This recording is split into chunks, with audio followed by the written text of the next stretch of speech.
Desde este momento, Mundial Zulia presenta Filosofía para Todos con el profesor Gabriel Andrade.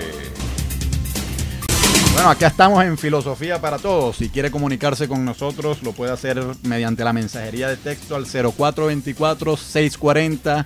0424-640-9242 o directamente a la cabina 752-7771 y 752-9614. Estábamos escuchando de Ricardo Arjona, Jesús Verbo no sustantivo, una canción muy propicia para el tema que vamos a empezar a discutir, porque la religión cristiana enseña que Jesús de Nazaret, un personaje histórico que vivió hace 20 siglos, es Dios hecho hombre. Y esto nos lleva a preguntarnos, ¿existe Dios? Esta es una pregunta que la filosofía se ha hecho desde hace mucho tiempo, incluso desde antes de la misma figura histórica de Jesús de Nazaret. Y para ayudarnos un poco con eso, nos acompaña hoy también mi fiel aliado Gerardo Valero. ¿Qué tal, Gerardo? ¿Tú crees que Dios existe? Buenos días, buenas tardes, Gabriel, y a todos los radios escucha que nos oyen aquí en Mundial Zulia. Hoy, como tú bien lo has dicho, vamos a plantear el tema sobre Dios, si existe o no esa deidad infinita con toda la cantidad de atributos que posee, y el argumento teleológico para lo que es esta existencia. Bueno, suave con esas palabras, que están un poco fuertes esas palabras. Hay una cosa importante aquí que yo creo que merece destacarse, Gerardo, que es que cuando nosotros hablamos de la existencia de Dios, no estamos hablando propiamente si es bueno o no ser religioso, no estamos hablando propiamente si la Iglesia Católica o la Iglesia Evangélica ha hecho un bien al mundo, no. Aquí lo que realmente estamos hablando es si Dios existe o no. Uno puede estar en contra de lo que la Iglesia Católica ha podido hacer, o de lo que la Iglesia Evangélica ha podido hacer, o lo que el Islam ha podido hacer, cualquier religión ha podido hacer, y no necesariamente negar la existencia de Dios. Es decir, hay mucha gente que reniega de las religiones, pero no necesariamente tiene que renegar de la existencia de Dios, que ese es el verdadero tema filosófico, si Dios existe o no, por lo menos el que vamos a discutir en este momento. ¿Tú qué opinas? ¿Dios existe o no? Bueno, para mí, en realidad no existe un solo Dios. Para mí, yo pienso, y con esto creo que caigo en como los antiguos griegos que pensaban en el politeísmo, creían en el politeísmo, que es la variedad de dioses. O sea, el politeísmo es la creencia de que existen varios dioses, cada uno con un atributo específico, pero también como tiene esos atributos, tienen su lado malo o sus vicios, ¿no? El cristianismo vino a convertir esta creencia a ponerla en un solo Dios, sobre todo luego de la venida de Jesús de Nazaret, que inclusive hoy todavía discutimos si Jesús de Nazaret es hijo de Dios o es Dios hecho hombre, ¿no? Es inclusive algo que dio de qué hablar durante la transición de la Roma pagana a la Roma cristiana. Acordémonos que allá se debatía si Dios y Jesucristo eran uno solo, o Dios era superior a Jesucristo. Bueno, sí, eso fue un debate que se concilió en el concilio de Nicea, ya por el año 300 y pico. Pero vamos a tratar de simplificar un poco más la cosa. Tú, Gerardo Valero, ¿crees o no crees en Dios? Sí, ¿Crees que hay algo que sí existe? Sí, yo creo que sí hay varias entidades superiores a nosotros, y cada una con un rasgo distintivo, pero por lo menos no creo en la figura de un solo Dios eterno, infinito, omnipotente, no. Pienso que hay diversidad de dioses, y lo sostengo porque cuando yo digo que hay un solo Dios y trato de justificar el mal que existe en el mundo con la figura del diablo, o Lucifer, o los distintos calificativos que se le han dado, yo creo que al poner a ese personaje, a Lucifer, como alguien también que influye en el mundo, entonces también tenemos que darle la categoría de deidad, porque está influyendo, como dije, en el Bueno, de mundo. hecho, así fue como lo concibieron los antiguos persas. Lo que el país que hoy es Irán, esa civilización se llama la antigua persa, y los persas concibían que habían dos grandes dioses, un dios bueno y un dios malo. Ahora, yo creo, Gerardo, que cuando nosotros discutimos la existencia de Dios, no solamente nosotros dos, sino cualquier persona que vaya a discutir con otra persona si Dios existe o no, tienen que llegar a un mínimo consenso en definir qué es eso de Dios. Es decir, porque de nada sirve discutir sobre si una entidad existe o no, si no se ha llegado a un acuerdo respecto a qué es esa entidad. Yo creo que podemos empezar diciendo, bueno, que Dios es una entidad omnipotente, es decir, el concepto de Dios es una entidad omnipotente. Eso quiere decir que es una entidad que lo puede hacer todo.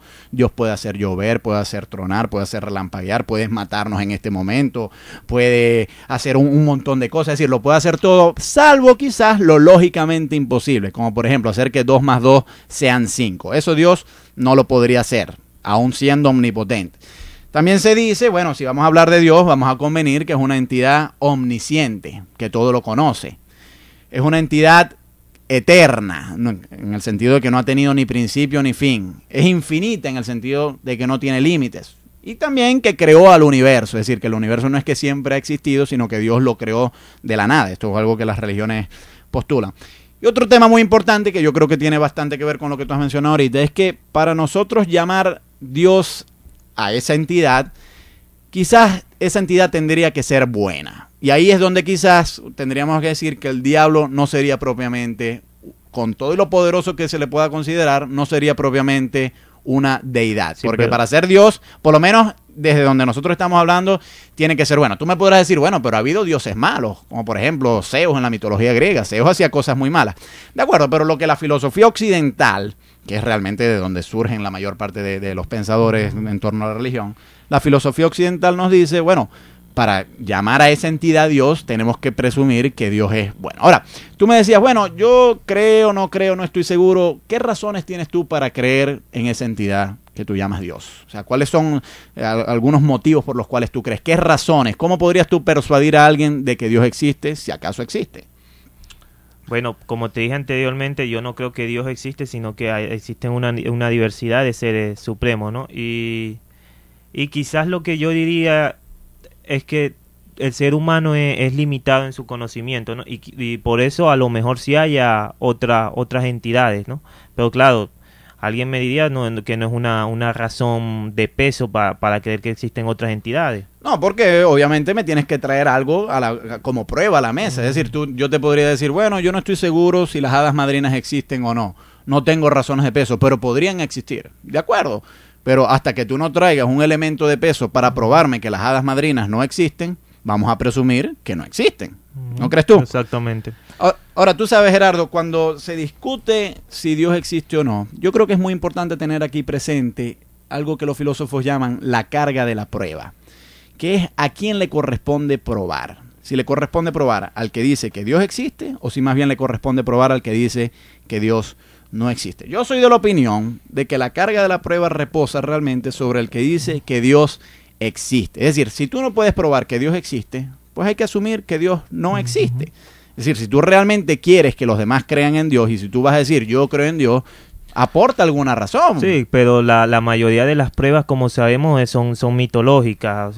Igual esa carga de prueba que hay que presentar siempre termina en un mito, en algo que parece ser, para nosotros los filósofos, que le damos mucha prioridad a la razón, nos parece ilógico que por lo menos Dios haya dividido los mares de Egipto por donde hayan transitado Moisés y los hebreos buscando su libertad de Ramsés, de lo que era el imperio egipcio. Sí. Claro, bueno, pero uno puede prescindir de esos milagros y aún así algunos filósofos te podrán decir, bueno, pero quizás sí hay buenas razones para creer en Dios. Y vamos a empezar a ver algunas. Hay una primera razón que ha venido a llamarse la razón, como tú decías al principio, la razón teleológica. Esta palabrota que suena así muy grande, ¿no? Algunos hasta podrán decir eso es una obscenidad y nos pondrán el pítico. Esa palabrota teleológica es una palabra muy importante en filosofía porque la palabra telos en griego significa propósito. Entonces, la prueba teleológica de que Dios existe más o menos quiere decir lo siguiente, que si observamos el mundo tenemos que ver que el mundo tiene un propósito, tiene un orden. Pareciera que estuviese diseñado por alguien. Por ejemplo, el cuerpo humano no pareciera que estuviese hecho así a la machimberra, a los golpes, no. El cuerpo humano pareciera que estuviese hecho por un ingeniero, por un diseñador.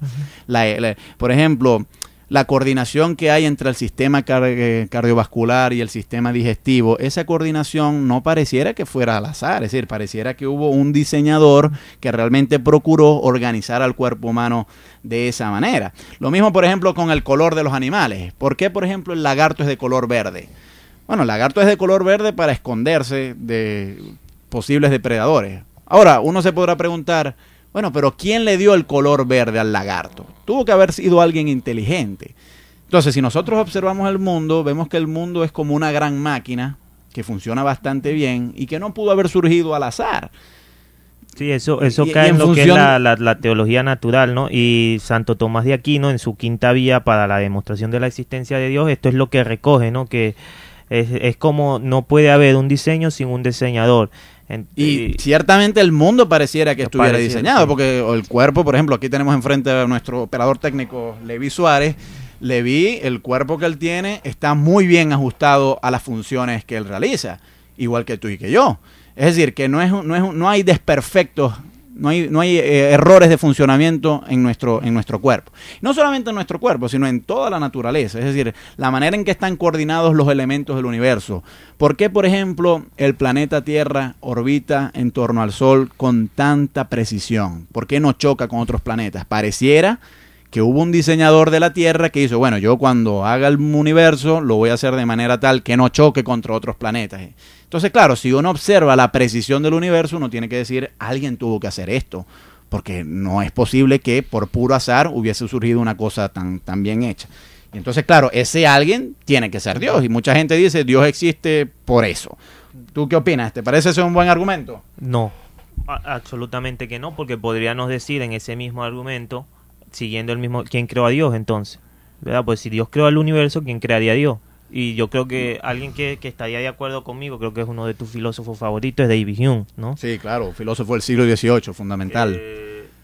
Esto se plantea estos problemas y dice, ¿por qué no? En vez de ser un dios, no son una diversidad de dioses. Y si son una diversidad de dioses, ¿quién los creó a ellos? Y así sucesivamente. ¿Por qué ponerle un límite, ¿no? a ese claro, entonces vamos a ver si te entiendo bien lo que tú quieres decir. Ciertamente, si uno dice que el universo está muy bien diseñado, uno tiene que decir, bueno, tuvo que haber habido un diseñador.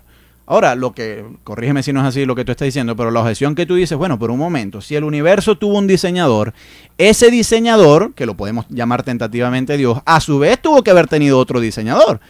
Y a su vez, el diseñador del diseñador tuvo que haber tenido otro diseñador. Y así sucesivamente. Entonces, ¿dónde paramos? Eso puede ser un problema, sí, ciertamente.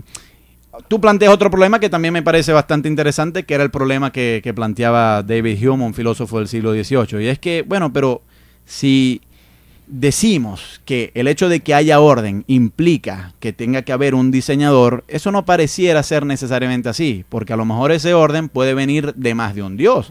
Es decir, a lo mejor no fue un solo dios el que creó el mundo, a lo mejor hubo muchos dioses. Eso puede ser ciertamente una objeción y yo la considero válida. Bueno, y acordémonos que por qué no el universo estaba ya así. Inclusive los antiguos griegos, la antigua cultura griega concebía el universo como inclusive antes de la divinidad. O sea, el universo como tal, el caos, ya estaba tal y cual como lo conocemos, independientemente de la divinidad. Claro, pero la cuestión está en que de dónde surgió el orden, por qué hay orden, es decir, por qué el cuerpo humano tiene tan buen ajuste, tan buen diseño. Si no hubo un diseñador que hizo que nuestra presión sanguínea fuese el valor... Claro, pero en el caso de los seres humanos y de las especies, nos tendríamos que abocar en la teoría de la evolución que explica ampliamente cómo hemos llegado a lo que somos hoy. Y creo que las evidencias que se han encontrado, fósiles y en todo tipo, en la genética, la molécula de ADN, nos lleva a pensar que sí es cierto lo que planteaba Darwin y que por ende Dios no participó directamente en lo que fue nuestra creación. Acordémonos que el catolicismo acepta la teoría de la evolución, pero tomando en cuenta como que Dios es un referente indirecto de la creación del hombre, ¿no?